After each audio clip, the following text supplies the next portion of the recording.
زندگی میں ہم سبھی یہ چاہتے ہیں کہ ہماری مشکلیں، مصیبتیں، پریشانیاں سب دور ہو جائیں اور ہماری زندگی میں خوشحالی آ جائے۔ تو آج جو میں آپ کے ساتھ ویڈیو میں میسج شیئر کر رہا ہوں، میں سمجھتا ہوں یہ بہت ہی امپورٹنٹ میسج ہے، اتنا امپورٹنٹ کہ یہ ویڈیو آپ کو روزانہ دیکھنا چاہیے، اور اگر روزانہ نہ بھی دیکھ پائیں، جب بھی کسی مصیبت میں، پریشانی میں آپ پھنسے ہوں، یہ ویڈیو ضرور دیکھیں۔ انشاءاللہ امید ہے کہ آپ کو بہت فائدہ ہوگا۔ اس لیے نہیں کہ یہ ویڈیو میں نے بنایا، لیکن اس لیے کہ اس میں اللہ سبحانہ تعالیٰ کے کلام میں سے کوئی ایسی آیات آپ کے ساتھ شیئر کروں گا جس کے بارے میں اکثر لوگ غافل ہیں۔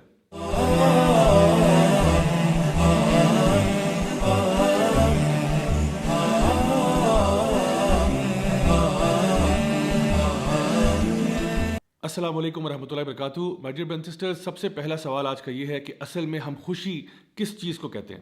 اس کے بارے میں سوشل سائنٹسٹ نے کافی ڈیبیٹ کی کہ اصل میں خوشی ہوتی کیا ہے، لیکن اگر اس پوری بحث کا اگر آپ سمرائزیشن دیکھنا چاہیں تو وہ یہ ہے کہ خوشی کہتے ہیں جب کوئی بھی کام آپ کی مرضی کے مطابق ہوتا ہے تو انسان کو خوشی ہو جاتی ہے۔ فار ایگزامپل، ایک بچہ کسی اسکول میں داخلہ لینا چاہتا تھا، وہاں پہ داخلہ ہو گیا، وہ خوش ہو گیا۔ وہ رات کو چاکلیٹ کھانا چاہتا تھا، ماں نے چاکلیٹ دے دی، وہ خوش ہو گیا۔ فیوچر میں جا کے جہاں وہ شادی کرنا چاہتا تھا وہاں اس کی شادی ہو گئی تو وہ خوش ہو گیا۔ جس جگہ پر نوکری کرنا چاہتا تھا وہاں نوکری مل گئی تو وہ خوش ہو گیا۔ یعنی کہ جب چیزیں ہماری مرضی کے مطابق ہوتی ہیں تو ہمیں خوشی مل جاتی ہے، اور جب ہماری مرضی کے مطابق چیزیں نہیں ہوتی تو ہم اداس ہو جاتے ہیں۔ اب سوال یہ ہے کہ کیا ایسا ہوگا کہ آپ کی زندگی میں سارے کام جو ہوں گے وہ آپ کی مرضی کے مطابق ہوں گے؟ اللہ سبحانہ تعالیٰ سورہ یونس سورہ نمبر 10 آیت نمبر 62 میں ایک بہت ہی زبردست بات ارشاد فرماتے ہیں۔ اللہ تعالیٰ فرماتے ہیں الا ان اولیاء اللہ لا خوف علیہم ولا هم یحزنون۔ یقیناً جو اللہ کے ولی ہوتے ہیں، جو اللہ کے دوست ہوتے ہیں، جو اللہ کے پیارے ہوتے ہیں، ان کی دو خصوصیات ہیں جن کا ذکر اللہ سبحانہ تعالیٰ کر رہے ہیں۔ یعنی کہ ایک تو کہا گیا کہ لا خوف علیہم، کہ ان کو خوف نہیں ہوتا، اور دوسرا ان کو غم نہیں ہوتا۔ تو یاد رکھیے ایک بات کہ خوف ہمیشہ فیوچر کی چیزوں کا ہوتا ہے اور غم ہمیشہ پاسٹ کی چیزوں کا ہوتا ہے۔ یعنی خوف ہمیشہ اس چیز کا ہوتا ہے جو ابھی ہوئی نہیں ہوتی۔ مثلا مجھے ایک جنگلی جانور کاٹ جائے گا، مجھے خدا نخواستہ کرونا وائرس ہو جائے گا، میں امتحان میں فیل ہو جاؤں گا، مجھے نوکری نہیں ملے گی۔ یہ سارے خوف ہیں جن کا تعلق مستقبل کے ساتھ ہے۔ اور اسی طرح سے غم جب انسان کو ہوتا ہے تو وہ ہمیشہ کسی پاسٹ کی چیز یا ماضی کی چیز کے بارے میں ہوتا ہے۔ مثلا کاش کہ میں نے پڑھ لیا ہوتا تو آج فیل نہ ہوتا، کاش کہ میں نے یوں کر لیا ہوتا، کاش کہ میں نے وہ کر لیا ہوتا۔ یعنی انسان جب بھی غم کی حالت میں ہوتا ہے تو غم ہمیشہ گزری ہوئی بات پر کیا جاتا ہے، اور جب بھی انسان خوف زدہ ہوتا ہے تو وہ ہمیشہ کسی فیوچر کی چیز کے بارے میں خوف زدہ ہو رہا ہوتا ہے۔ تو اللہ سبحانہ تعالیٰ یہ بتانا چاہ رہے ہیں کہ اگر آپ واقعی میں اللہ کے ولی ہیں، اللہ کے دوست ہیں، تو آپ کو یہ پتہ ہونا چاہیے کہ اللہ تعالیٰ العلیم بھی ہے اور الحکیم بھی ہے۔ العلیم کا مطلب یہ ہے سب سے زیادہ علم والا اللہ ہے، الحکیم کا مطلب یہ ہے سب سے زیادہ حکمت والا اللہ ہے۔ یعنی اللہ تعالیٰ ہمارے سے علم میں بھی زیادہ ہے، ہمارے سے سمجھ میں بھی، ہمارے سے وزڈم میں بھی زیادہ ہے، اور ہمیں شاید کسی بھی تصویر کا ایک چھوٹا سا پکسل نظر آ رہا ہوتا ہے، اور اللہ تعالیٰ کو پوری تصویر نظر آ رہی ہوتی ہے۔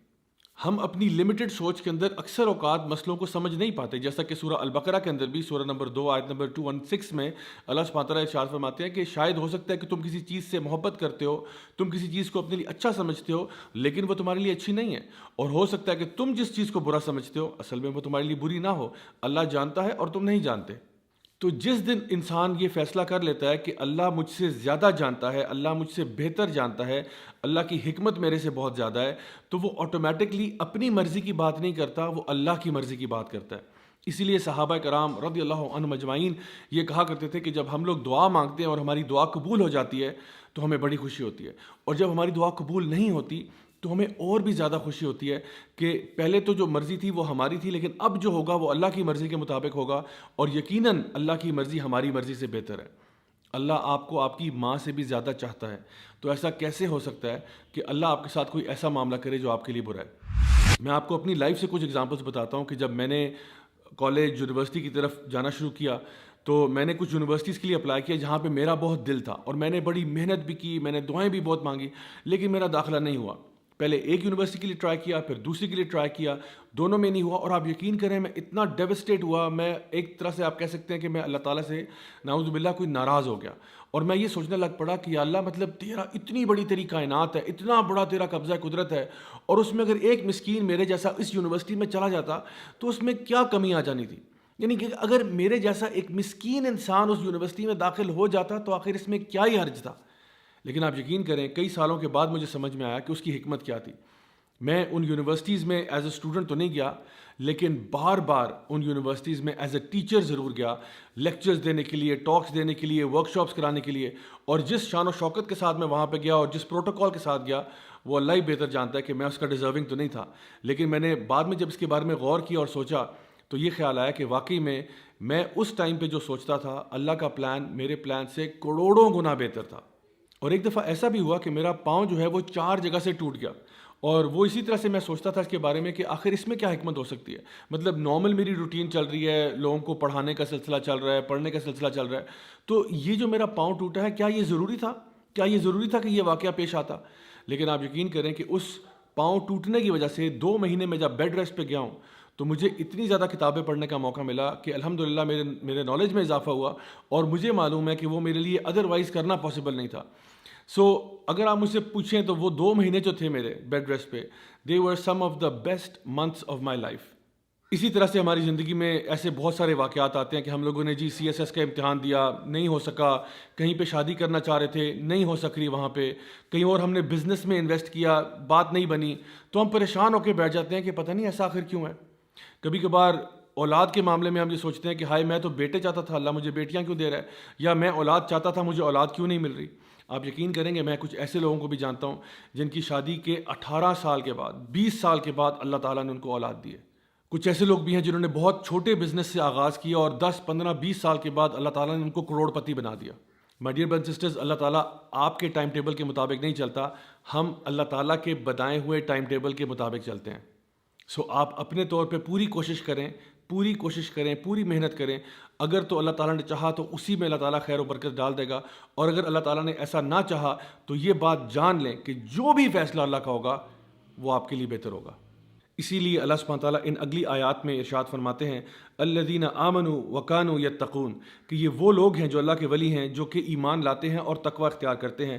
لہم البشریٰ فی الحیات الدنیا وفی الآخرہ, اللہ تعالیٰ ان کو خوشخبریاں سناتا ہے دنیا میں بھی اور آخرت میں بھی.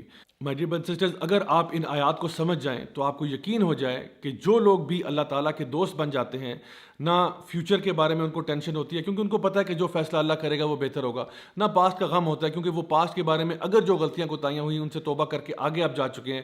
یہی وہ لوگ ہیں جن کے بارے میں اللہ تعالیٰ فرماتا ہے کہ اللہ تعالیٰ ان کو دنیا میں بھی خوشیاں دیتا ہے اور آخرت میں بھی خوشیاں دیتا ہے. انشاءاللہ آئی ہوپ کہ اس سے آپ کو بات واضح ہوگی, اور اب پریشانی ٹینشن لینے کی کوئی ضرورت نہیں ہے کیونکہ اللہ ہمارے ساتھ ہے نا. ٹینشن تو وہ شخص ہے جس کے ساتھ اللہ نہ ہو, لیکن جو اللہ کا دوست ہے اس کو کیا خوف, اس کو کیا غم. Until next time, this is me Raja Ziaul Haq signing off. Wassalamu alaikum wa rahmatullahi wa barakatuh.